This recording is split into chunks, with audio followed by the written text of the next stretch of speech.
Welcome back to my channel. My name is Sonali. In this particular video, we'll see how to restricting data and how to sorting data.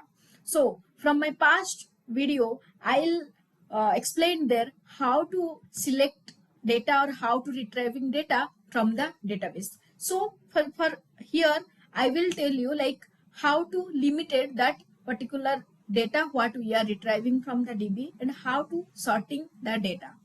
So why sorting is required? That we need to uh, uh, focus first.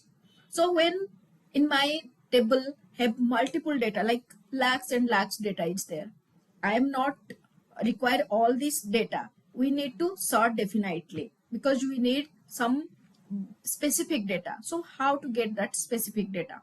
So we will get that specific data, or we will limited our data by using where clause, by using where clause. Second one, by using logical operator like and or not.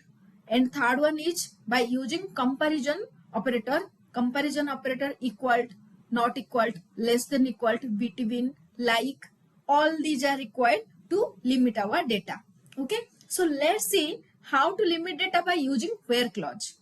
Okay, so here this is my demo table. Okay, that table I created to show you everything with practical. So this is the demo table. So here I am just retrieving the data. So here I have all these data, means these table contain these many data. Now I want to sort that data. Sorry, usually temporary error. Okay. Sorry.